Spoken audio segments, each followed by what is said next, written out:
Bonjour à tous, voici notre premier long trajet, 1353 km en Volkswagen ID4 avec un trajet aller de 675 km entre Toulouse et Fontainebleau et puis le retour Fontainebleau-Toulouse. On est parti chargé avec les deux chiens, donc 80 kg en plus. Voilà, donc là c'est la sortie de Toulouse avec quelques embouteillages, mais bon encore ça pouvait aller, c'était pas trop catastrophique, ça nous a permis d'avoir une conso assez correcte en ville et sur la rocade. Donc avec une vitesse au régulateur à 90 km/h. Sur tout le trajet, on a roulé aux limitations, voire un petit peu moins. Vous allez voir, on a eu quelques bouchons. Donc là, sur la rocade toulousaine, on est en conso à peu près sur les 7 premiers kilomètres à 23,8 kWh pour 100 km, donc ce qui était pas mal. Puis là c'est les petites routes départementales, etc. Donc déjà vous voyez au bout de 105 km la conso moyenne a baissé à 17 kWh pour 100 km, avec une vitesse moyenne quand même de 56 km/h sur 105 km de trajet. C'est lié à la route et aux bouchons. Donc voilà, ça c'est la première pause pipi popo pour les chiens. Et puis eh bien on va faire la première charge sur une borne Easyvia ex Sodetrel. Donc ce premier arrêt a eu lieu à 225 km de notre point de départ avec une vitesse moyenne de 61 km/h pour une conso de pas tout à fait 16 kWh pour 100 km. Donc voilà, là on s'est arrêté à l'Intermarché de Brive-la-Gaillarde où il y avait une borne Easyvia, 50 kW en combo CCS et il y avait du Chademo. Donc on a un peu galéré avec Easyvia avec Sodetrel, tout simplement parce que en fait le moins cher pour la charge c'était 6 € d'après charge price en passant par Easyvia. Le problème qu'on a eu, c'est qu'on scannait le QR code. On rentrait toutes les infos de paiement, etc. Donc ça fonctionnait. Mais c'est vraiment pas intuitif parce que au départ ils vous disent là sur la bande si vous avez l'application, passez par l'application. Donc j'ai essayé bêtement de passer par l'app et l'application impossible en fait. En lisant un petit peu, il faut s'inscrire, il y a des frais d'inscription de 6 €, même si on commande pas le badge, les frais d'inscription c'est 6 €. Juste pour pouvoir utiliser l'application, alors que apparemment elle fait rien de plus que si on scanne le QR code. Donc au final, on a scanné le QR code qui renvoie donc vers un serveur de paiement qui vous demande donc de rentrer le numéro de la borne, de choisir le connecteur, etc., etc. Et qui fait quand même une empreinte bancaire de 50 €. Enfin ça c'est hallucinant, ça fait comme les pompes à essence, ça fait des empreintes d'un montant astronomique alors qu'on allait mettre 6 balles. Ils prennent quasiment 10 fois le prix de la charge en empreinte pour être sûr d'être payé. Bon, bref. Ok, donc on suit les instructions de la borne, on va brancher. Donc là j'avais fait toutes les étapes de paiement sur la plateforme. Sur la plateforme, donc ça me disait aussi de brancher. Donc c'est ce qu'on fait. Voilà. Et là le problème c'est que la charge se lance pas. Donc on fait start sur la borne. Ça a l'air de démarrer, mais vous voyez, donc elle a bien les infos de la voiture, par contre elle délivre 0 kWh. Et puis au bout de 10-20 secondes, vous allez voir, ça va couper. Voilà. Donc là, la charge a échoué, il nous demande de débrancher, de ranger la prise sur la borne.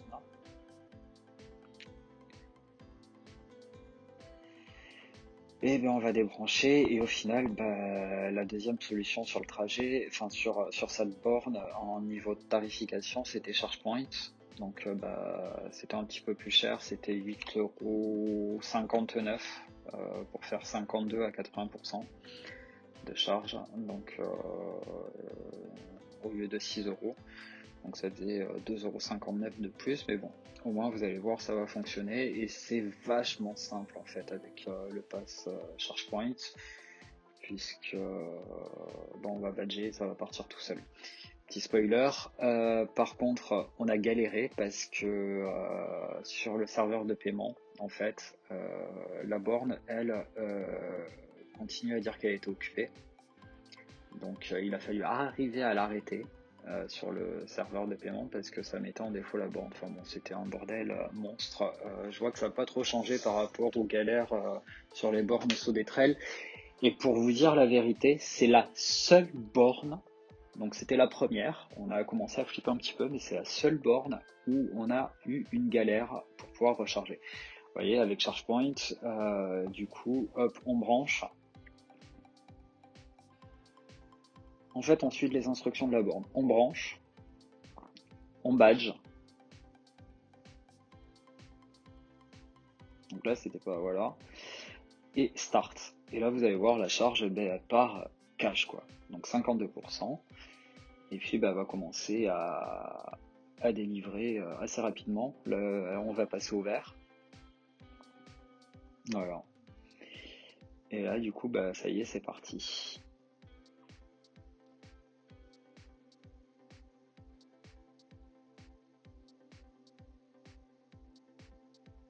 Voilà, donc un petit arrêt pour passer de 52 à 80, on a fait un arrêt d'à peu près une demi-heure.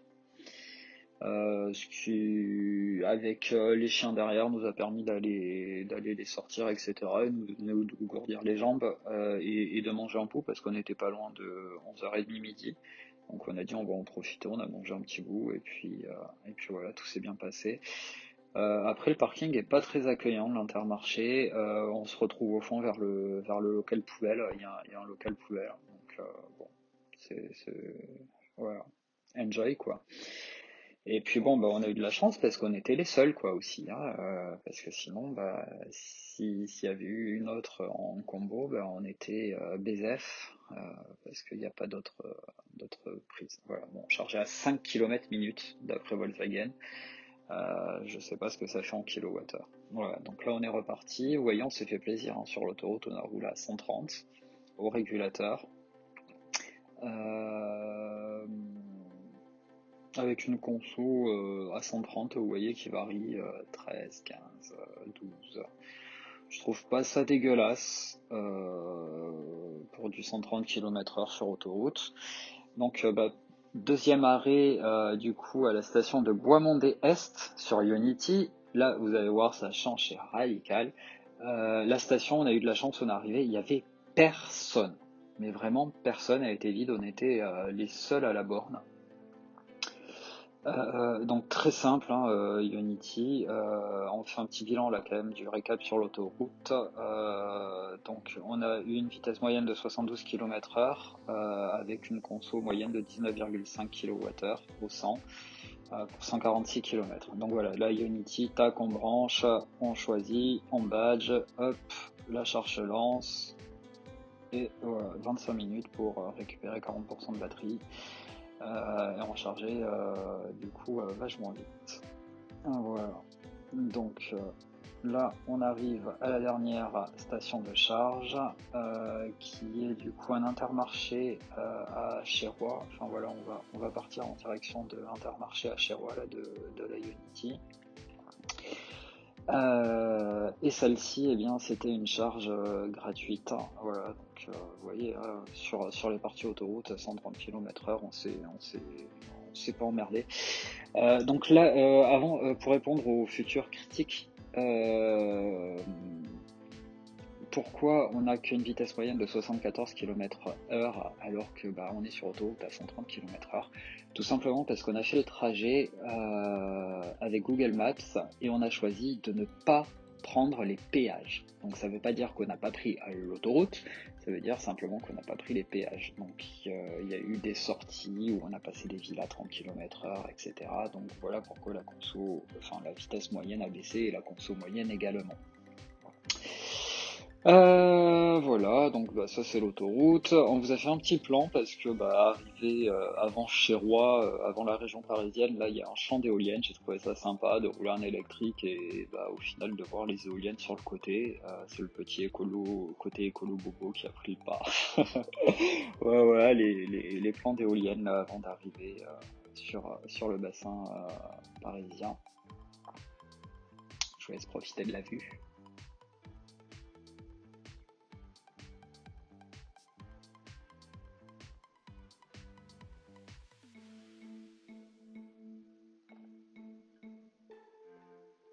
Allez, 165 km avant d'arriver à Intermarché Chérois, qui est une borne Fresh Mile. Voilà. Donc là, on s'y retrouve.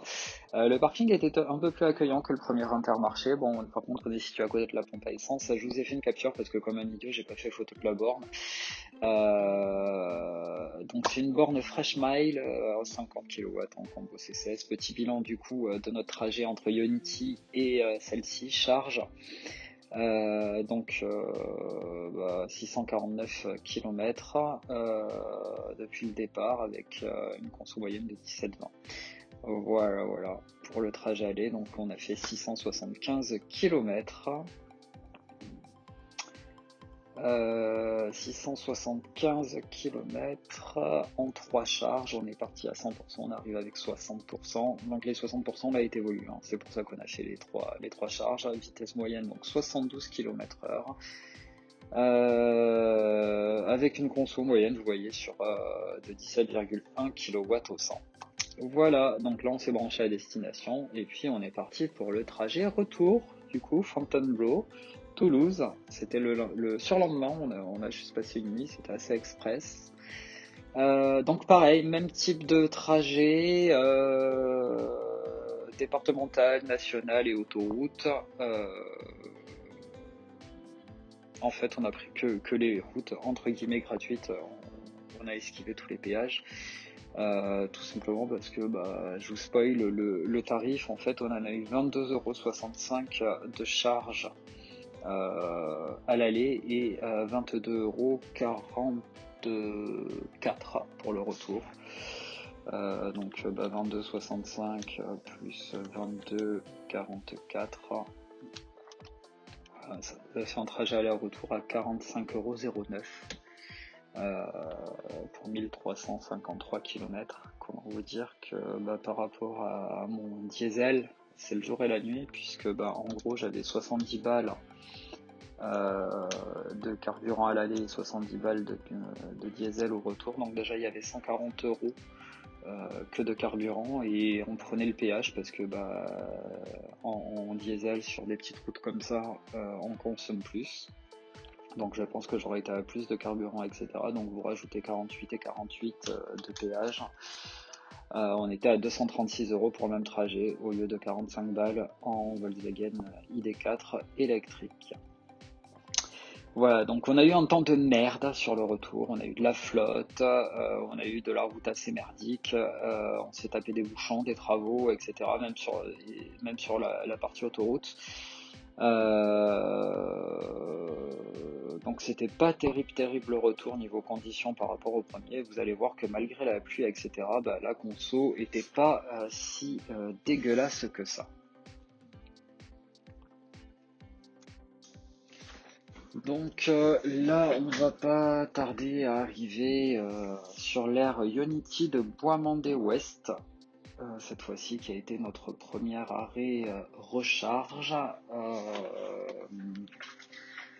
Donc bon, on n'avait pas anticipé, c'était le premier samedi des vacances scolaires. Donc vous allez voir, l'air était plus que blindé. On a pris un petit peu un coup de sang parce que bah, y avait des thermiques garés sur les places électriques. Dans l'ensemble, c'était respecté quand même, mais bon, il y en avait quand même de garés dessus. Voilà, l'incivilité des gens, encore une fois, mais bon, c'est comme de tout, hein, quand on voit qu'ils se garent sur les places handicapées et qu'ils courent comme des lapins et qu'ils n'ont pas de carte handicapée ou de carte de priorité de stationnement ou quoi que ce soit, bah écoutez, allez vous faire foutre, hein. Si vous êtes con, vous garez n'importe où, n'importe comment, garez-vous n'importe où, n'importe comment, bah après venez pas pleurer si vous retrouvez vos voitures en vrac ou si certains pètent des plombs et collent des autocollants, enrayent les bagnoles ou si tout simplement la police fait son job et que vous vous retrouvez avec votre voiture à la fourrière. Hein, ça fait mal d'aller chercher la voiture à la fourrière. Bande de... Enfin bref. Donc nous voilà sur l'aire de Bois-Mandé Ouest. Comme vous le voyez, c'était archi blindé pour les thermiques. Donc même si j'ai poussé un petit coup de gueule parce qu'il y en avait sur nos places de recharge, c'est quand même agréable. Toi t'arrives, t'as tes emplacements, tu te gares et là tu leur fais fuck. Moi je roule en électrique, bande de pigeons, vous avez payé 80 balles votre péage, enfin votre essence, vous n'avez pas de place, vous galérez comme des porcs pour acheter votre sandwich à 50 balles sur l'aire d'autoroute. Moi je vais me charger et j'ai ma place qui m'attend et ça va me coûter, spoiler, 18,44€, vous allez voir. Alors, hop, petit bilan sur le trajet là quand même.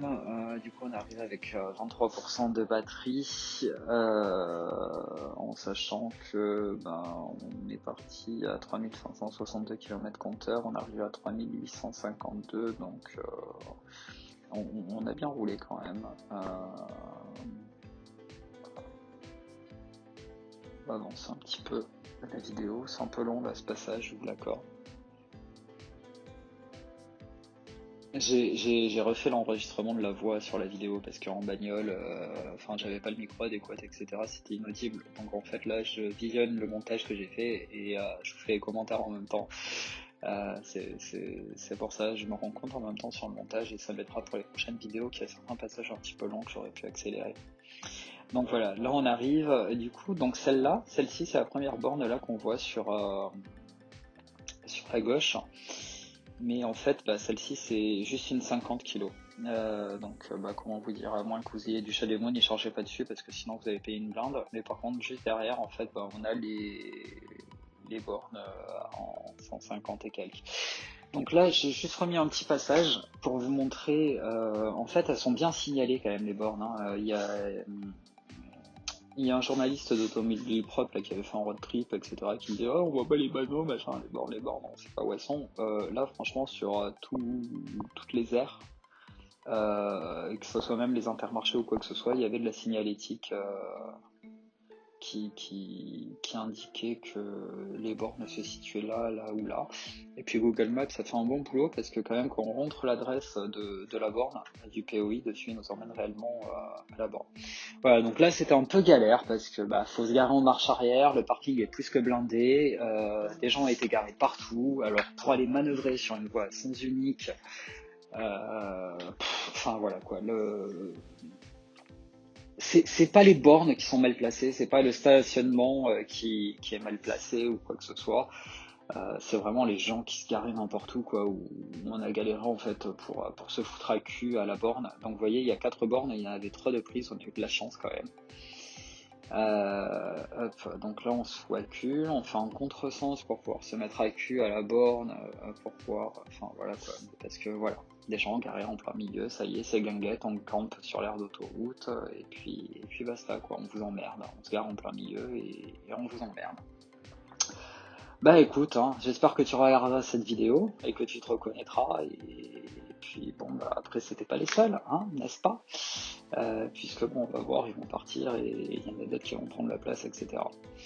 Donc voilà, écoutez, on va pas polémiquer dessus, Unity pareil, tac tac, on branche, on badge, ça part, ça charge, il n'y a vraiment aucun souci. Donc j'avais profité pour faire un petit tour, on avait un Hyundai Kona qui était en train de charger.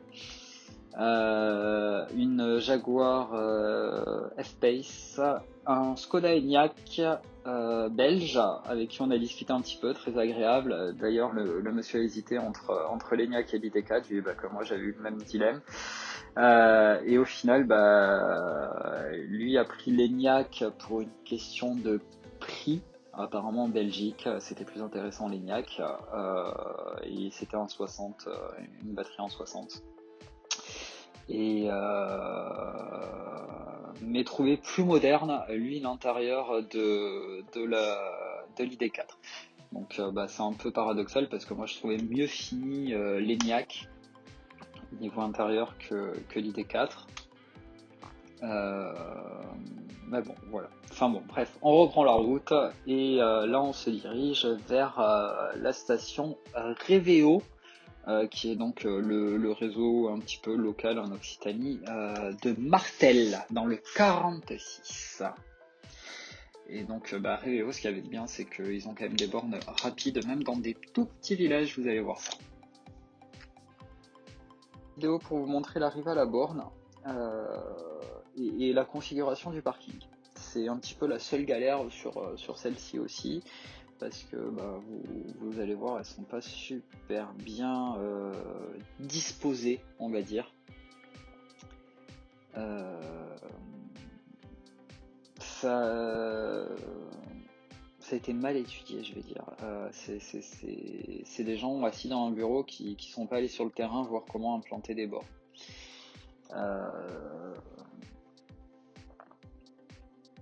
Bref, on va pas leur jeter la pierre parce que déjà c'est bien qu'il y ait des bornes et c'est bien que ça soit des bornes rapides, mais l'implantation sur le parking, franchement, faut revoir le parking ou l'implantation les gens, parce que là c'est à la limite de la stupidité. C'est des bornes qui fonctionnent assez bien. Donc voilà, très simple, là, les bornes hyper fonctionnelles, on arrive, on se branche, on badge avec ChargePoint, ChargePoint, la recharge, peu importe le temps que vous restez ou quoi que ce soit, c'était 4 balles dessus. Donc voilà. Pareil, on est resté une petite demi-heure. À nouveau des Belges avec qui on a discuté. Il y a beaucoup de Belges en ce moment. Je ne sais pas s'ils s'exilent en France pour éviter un pseudo reconfinement ou quoi que ce soit. Bref, that is the question. Donc voilà, bon, ça aurait été une petite demi-heure. On a chargé de 35% à 70%. Ça nous a coûté que 4 euros. Et puis comme vous l'avez vu, par contre c'est bien parce que c'est sur un parc, etc. Et du coup on a profité, on a fait courir les chiens et jouer. Bon et voilà, notre périple touche à sa fin. On est bientôt arrivé à destination. Et ça va être l'heure du petit bilan conso sur ces 678 km. Hop, allez, dernier feu rouge, et on arrive. Voilà, donc on est arrivé avec 137 km d'autonomie restante, soit 25%. Donc sur ce trajet, 678 km, on a une conso de 17,9, un petit peu plus qu'à l'aller, avec une vitesse moyenne quand même plus élevée de 73 km/h. Voilà.